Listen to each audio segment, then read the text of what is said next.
Yan ang nakarating sa atin ngayon. Hinahanap niya ngayon kung sino ang may hawak ng video ng pulburon. Dahil bibilhin niya.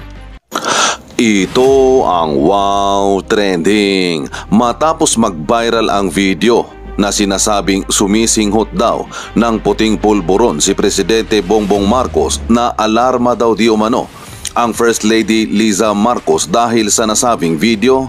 At ayon pa sa bagong vlog ni Maharlika na gusto daw bilhin ni First Lady Liza Marcos ang video kung sino man ang may hawak nito, dahil ayon pa sa source ni Maharlika na ang video daw ni Presidente Bongbong Marcos na sumisinghot ng puting pulburon ay ilalabas daw mismo sa bagong taon, at kung sino daw ang may hawak sa nasabing video ng puting pulburon ni Presidente Bongbong Marcos ay bibilhin daw ito ni First Lady Liza Marcos. May mga nagsasabi na si Attorney Vic Rodriguez daw ang may hawak ng video. Sa isang post naman ni Sas Rogando Sasot na may picture ng dating sikat na artista na si Elizabeth Oropesa, na kilalang taga-suporta ng ama ni Presidente Bongbong Marcos na si Marcos Sr., na may hashtag Protect Oropesa na nakalagay dito. Ito ang mababasa natin sa mga komento ng mga netizen. Baka siya ang may hawak ng video at tunay na may lakas ng loob na mag-release nito. Oo, tunay talaga na loyalista yan si Madam Oro. Grabing karanasan niya noon. Buwis buhay nung kay Senior Marcos at nalagpasan na yun lahat. Kaya laking pagkadismaya niya kay Budol, at talaga naman na hindi natin inaasahan na maging ganyan ngayon ang administrasyon. Kabaliktaran lahat sa mga sinasabi nung time ng campaign. Nakakaawa ang Pinas at mamamayan. Kung si Oro man ang may hawak ng video, kung ano man yan, bakit may babala pa o pananakot na may ipapalabas sila na video? Bakit hindi na lang pinalabas agad? Or kung may timeline siya kung kailan ipapalabas, sana hindi na lang nagpalabas ng warning, sana ibulaga na lang. Di kaya naghihintay ng deal o yung may hawak ng video na yan ang price is right. Ang daming nangyayari sa gobyerno pero hindi na iulat ng mainstream media. Vloggers na lang ba ang maaasahan ngayon ng taong bayan sa pagsasabi ng totoo? Nagtatanong lang, confused taxpayer. Lahat ng nagko-comment dito ay may tunay na prinsipyo. Kung sakaling mag-leak na yung sinasabing pulburon, sana lahat tayo mag-post at mag-share para sa tunay na malasakit sa bansa at hindi sa pagpapanig sa kabaluktutan gaya ng mga himod-puwet na kahit mali ay pilit pa din na dinidepensahan. At dito mapapakanta na naman ako. Is it a Frank Sinatra song saying, "And now the end is near, and so I face the final curtain." Hindi nila masabi sa taong bayan na resign na siya ay may sakit. Dahil ang mga marching order ni Lisa kailangan tuloy-tuloy kahit si Bonjing ay nakaratay. At ito po, uulitin ko, na pangloloko sa Pilipino, panggagago sa taong bayan, dahil bayad siya ng taong bayan at ilang buwan hindi nila sinasabi na siya ay nasa ospital. I confirm na nasa ospital siya. Huwag kayong magsinungaling, Remulla. Huwag niyong lolokohin ang taong bayan. Karapatan ng taong bayan, ng taxpayers, na sasabihin ninyo kung kayo ba ay capable to perform your duties. Definitely you're not. Dahil isa kang asong julol ni Lisa Smugs. And definitely, pangloloko ang ginagawa mo sa taxpayers dahil responsibilidad mo bilang DOJ. Diba? Department of Justice. Secretary, nasa naman ang hustisya ng taong bayan? Nasa ang hustisya ng taong bayan para sabihin ninyo, malaman ng taong bayan kung ikaw nga ay inaratay ka at sumisweldo ka ng hindi ka nagpapakita sa taong bayan. At ang dami kong puting ahas na nag-confirm nito. So, ang nakikita ko dyan, ito lang ang sasabihin ko sa iyo, Bonjing. Ano ang mas mahalaga? Ang perang kakamkamin mo sa ngalan ng kawalang hiyaan at paggagago sa taong bayan? Okay? Ang taong bayan? O yung health mo? Diba? Ano ang lihim sa iyong pagkawala ng more than a month or, ng matagal na panahon. Ano ang lihim na ginagawa mo na nakaratay ka sa banig? Nakaratay, inaratay. Tatandaan mo. Mga palangga. Di ba? Ito nga, kakarmahin kayo sa lahat ng kawalang hiyaan nyo sa taong bayan. Diba? So, hindi nyo kaya. Diba? Kung kaya nyong manipulahin ang pera ng bayan, magbayad kayo ng mga taong mga haras sa amin, hindi nyo kayang bayaran si kamatayan kapag kinuha na kayo. Right? Hindi natin lahat kayang bayaran. Actually, hindi mo kayang bayaran ang karma kapag kinakarma na nga kayo eh. Sa lahat, hindi mo kayang pigilin kung gugurgurin ka. Okay? Gugurgurin ka na ng tadhana. Lahat tayo, hindi natin kayang pigilin yan.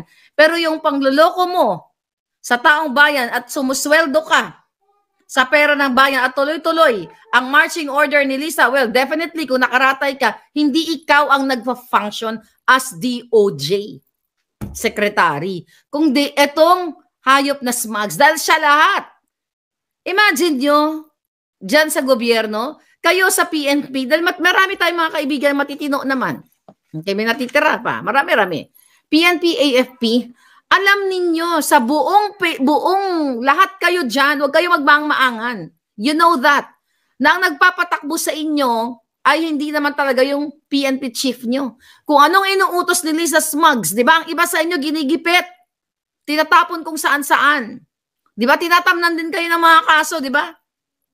Oh, alam ninyo kung sino ang Jejimon na nag-uutos nito. Walang iba kundi isa lang ang pangalan. Babaeng ahas, si Lisa Smugs. Kaya galit na galit ang hinayupak na yan. Hinahamon ko yung kasuhan niya ako. Sige nga, yung buha ka ng inang yan. Yung hayop na yan, gigipitin kayong lahat. Lahat ng mag-oppose sa kanya, pwede kayong gurgurin. Yan ang ginagawa niya. Tatahimik-tahimik lang niyang, kunyari, nag-iinarte dyan. Na kunyari, ginagamit ang mga bata. Pero kaya kayong gurgurin. Huwag nyo nang antayin, gugurgurin kayo ng mga hinayupak na to. Kayo dyan sa PNP, AFP, lahat kayo. Sa sangay ng gobyerno, akala nyo hindi niya kayong gugurgurin? Kung kaya niyang anuhin ang mga kamag-anak niya, ni Kuting, lahat sila. Dahil pati mga kamag-anak ngayon ni Lisa Smugs at ni Kuting ay pinaghihinalaan nila na puting ahas. Kaya hinahamon ko kayong lahat sa gobyerno dahil alam nyo kung sino ang nagmamando sa inyo. Ngayon, plastic sa inyo, kaya kayong gurgurin. Diba? Bakit ba tahimik ang mga kututong nakipaglaban kayo sa bayan? Look at Larry Gadon. Diba? Dating ingay-ingay yan. Babal, bobo. Tayo mo tahimik. Alam niya mismo kung anong nangyayari. Tahimik. Diba? Asan ba yung ibang maiingay noon na para sa bayan? Kasi takot sila kay Lisa Smugs na gugurgurin ang karir nila. At gugurgurin sila literally. Pero ako, hindi ako takot sa buwakan ng inang yan. Hindi ako takot sa hayop na yan kahit hawak mo pa lahat ng pera. Lahat ng pera ng Pilipino. Asan yung stick ko? Kahit hawak mo pa, hindi ako takot. Hindi ko makita yung stick ko dahil nagligpit kami. Okay? Palangga. Alam mo, takot ako sa'yo, Lisa Smugs. Kahit ubusin mo pera ng bayan, hindi kita tatantanan. Dahil darating ang araw, ilulubog ka namin sa Kumunoy. Tandaan mo. Diba? Kahit ano pang paggapang mo ngayon, pangaharas mo sa mga tao dyan sa Pilipinas, pagtatanim mo ng kasong hinayupak ka, at pananahimik ng mainstream media, dahil takot sila sa'yo, dahil maapektuhan ang kanilang mga negosyo, ako hindi ako takot sa'yo. Walang mawawala sa akin, buha ka ng Genemes ka. Ikaw, ilulubog ka namin sa Kumunoy. Hayop ka.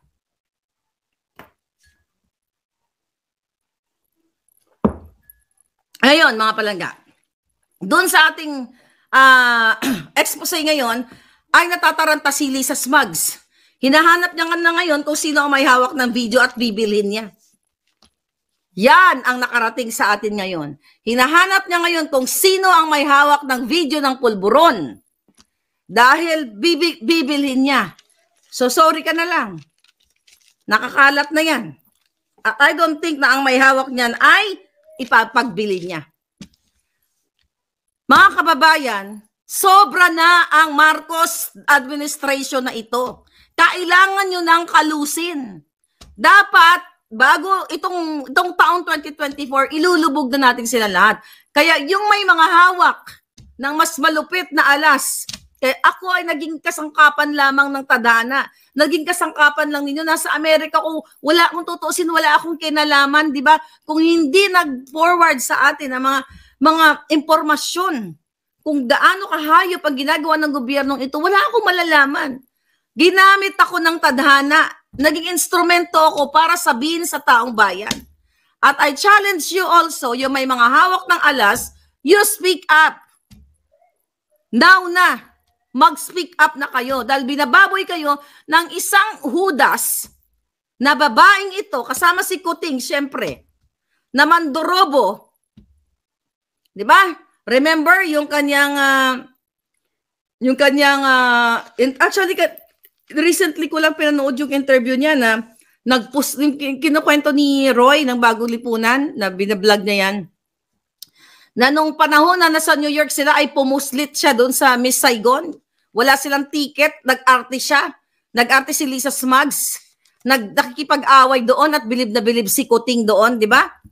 Na nakakuha sila ng ticket. Doon pa lang, actually hindi ko napanood during the campaign eh. Si Roy ang ano sa akin nun. But anyway, doon pa lang na itong hayop na to, illegal talaga ang ginagawa. Illegal ang kanyang gawain. Na kaya niyang pumuslit, makipag-away. Imagine mo makipag-away kahit wala siyang ticket para makuha niya yung gusto niya. Kaya ganito kahayop itong First Lady Ahas ninyo. Kung sa ticket lang ay kaya niyang pumuslit, magkano lang ang ticket pag bumili ka ng mga concert na yan? How much more yung bilyon na hawak na nila? Nasa control ni Kuting. Isang stroke lang, okay? Isang perma lang ay makukuha na nila ang bilyon yung pera. At you, people, lalo na sa kaming mga ordinaryong tao, kaming walang kapangyarihan. Di ba? Wala naman kaming kapangyarihan para i-counter tong mga ito eh. I mean, in terms of legalities, filing a case, impeachment or whatever, ipakita sa taong bayan, kayo yung nakapwesto. Di ba? Kayo yung nandiyan, kayo yung may power. Kaming mga taong bayan, susunod na lang kami kapag inumpisahan nyo dyan sa Pilipinas ang laban. Actually, inumpisahan ko na nga eh. Wala na nga kayong kahirap-hirap. Dati naduwag pa nga kayo, di ba? Hindi ko naman sinabing naduwag yung iba. Pero ang iba sa inyo, nag-aantay ng tamang panahon. Tapos sinimulan ko na, 1 taon na akong nag-iingay dito. Sabi ko nga, 1, 2, 3, 4 na tao at ang mga palangga kong mga nanonood sa akin ang naging kakampi ko sa katotohanan. And now, worldwide, even the pink lang ones na sinasabi natin na, you know, ganito, ganyan, kasama na natin sila. Even, anong kulay, even yung mga katulad nating mga pula, na dating pula na binudol, sama-sama na tayo. So ito mga kababayan, ang ginagawa ni Lisa Smugs, naghahanap siya ngayon ng manggugurgur sa ating lahat. Even yung mga nagpo-post dyan mga nagko-comment, especially yung mga lagi kong kasama, mga palangga, na lagi kong, kasama at na-associate sa akin. Sinususog ng mga putang inang to. Ganon sila kapikon na pikon dahil kung walang weight, walang bearing itong pinagsasabi ko, iba-brush off lang nila to. Pero dahil pinag-uusapan na tayo ng mga Pilipino sa buong mundo, yung ating ini-expose dito. Kaya naman naghahanap si Lisa Smugs na mga taong mababayaran niya para gurgurin ako, gurgurin kayo. Diyan sa gobyerno, yung mga puting ahas ko, minaman-manan na kayong lahat. Kaya talagang dobleng ingat tayo, pero hindi naman tayo dapat mag-iingat eh. Dapat tayo ang maggugurgur sa kanila. Ilagay natin sila sa kumunoy. Sila ang nagtraidor, sila ang naghudas sa pera ng bayan. Di ba? Lahat ngayon, mainstream media. Nakita nyo ba? Hindi ba napapansin yung Pilipinas kung ano nangyayari dyan? Josephine, thank you. You're there. So ito po ang malupit ngayon. Ang target nila ngayon, 2024, hindi para palaguin ang Pilipinas. Ang target nila, tatargetin tayo lahat. Lahat ng magsalita against sa gobyernong ito. Sa Pilipinas man o sa abroad, tatargetin nila lahat. Ito po ang project ni Lisa Smugs ngayong 2024 na dapat manahimik na si Maharlika, manahimik na lahat para wala na mag-o-oppose sa kanila. Kaya nga nananawagan ako sa may hawak ng video, ilabas nyo na yan. Huwag nyo nang patagalin kasi excited na ang lahat. Diba? At katuwang dyan, okay, magkakatuwang silang lahat dyan. Lahat ng mga in-appoint ni Lisa Smugs.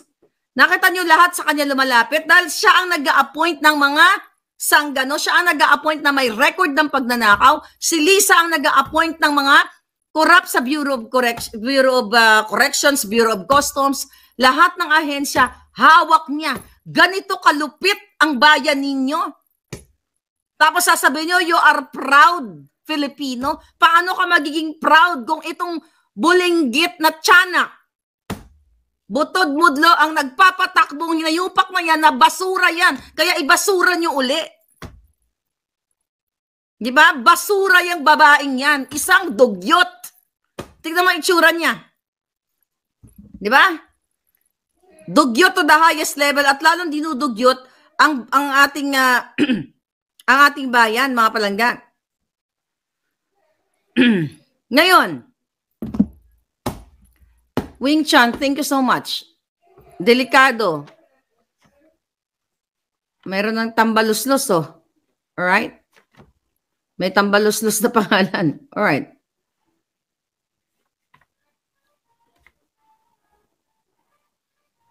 Okay. Sabi ni Eddie, ano ba yan? Bakit dyan ka sa US tapos paggalawin mo ang mga Pilipino, dapat doon ka rin mag-lead sa kanila? Tanga! Hindi mo ginagamit ang utak mo.